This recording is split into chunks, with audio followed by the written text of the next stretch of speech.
नमस्कार मित्रों, TV 20 news पर लगातार खबरें जारी है। अपने अपने क्षेत्रों की खबरों को देखने के लिए बने रहिए हमारे साथ। आइए नजर डालते हैं आज की मुख्य खबरों की तरफ। खबर आजमगढ़ से है, जहां पूरे देश में 2 दिन की बैंक कर्मियों की हड़ताल से लगभग 40 करोड़ से ऊपर का लेन देन प्रभावित हुआ है। वही व्यापारी व आम आदमी को काफी परेशानी का सामना करना पड़ रहा है। 11वें वेतन समझौता, पुरानी पेंशन बहाली व अन्य मुद्दों को लेकर United forum of bank union के निर्देश पर बैंक कर्मचारी लामबंद हो गए हैं और अपनी मांगों को लेकर के सड़क पर उतर गए हैं। इसके साथ हर जगह धरना प्रदर्शन शुरू कर दिए हैं। कर्मचारी नेताओं का कहना है कि ये सरकार पूंजीपतियों के हाथ में देश को बेच रही है। अडानी अंबानी से लाखों करोड़ रुपए लेकर सरकार निजीकरण की राह पर है, क्योंकि सरकार अपना शेयर उद्योगपतियों को देने जा रही है। नेताओं ने कहा है कि 17 मार्च को भारतीय जीवन बीमा निगम की हड़ताल है, वही 18 को जनरल इंश्योरेंस कंपनी की भी हड़ताल है।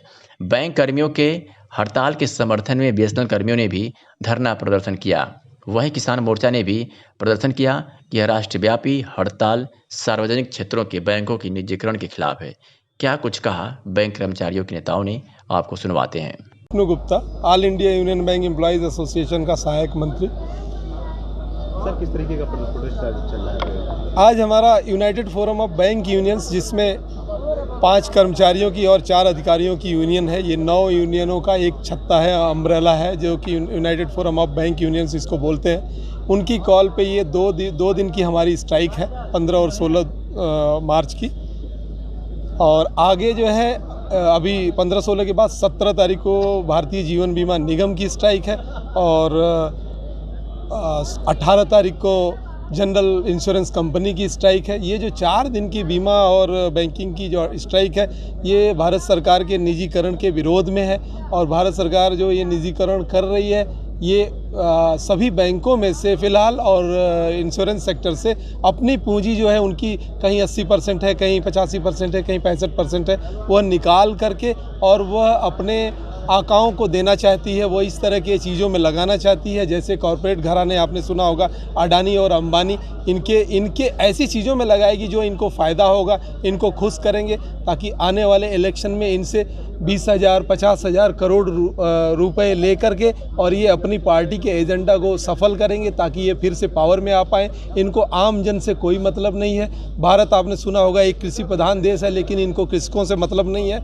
आपने देखा होगा बैंकों में जा कर के कि राष्ट्रीयकृत बैंकों में कितने गरीब लोग आते हैं, जिनके स्तर को आप समझ सकते हैं। आप मेरे समझ से, आप अगर मुझे देख रहे होंगे तो आप एक किसी प्राइवेट बैंक में एक सामान्य जन जाने की हिम्मत नहीं होती है। और अगर प्राइवेट बैंक हो गए हम जैसे जो ये राष्ट्रीयकृत बैंक है, तो एक आम जन जिनके खाते हैं वो बहुत परेशानी में हो जाएंगे और वो उन खातों को चला नहीं पाएंगे। तो ये सरकार पूरी तरह से एक आम जनों को ये परेशान करने की एक उनकी चाल है, और इसी के विरोध में हम बैंक जन इस पे 2 दिन के स्ट्राइक में हैं।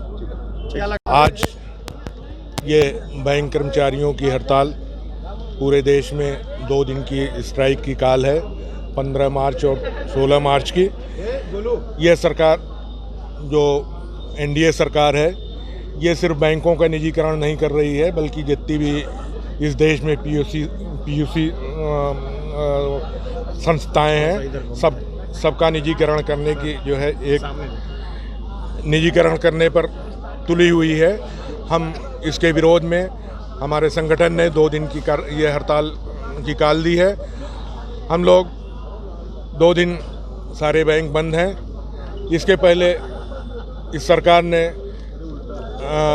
बीएसएनएल को प्राइवेटाइजेशन में दे दिया और तमाम संस्थाएं ये बंद करने जा रहे हैं। इसके विरोध में, ये सरकार के विरोध में सब लोग जो है आज यहाँ उपस्थित हैं और ये स्ट्राइक की काल है।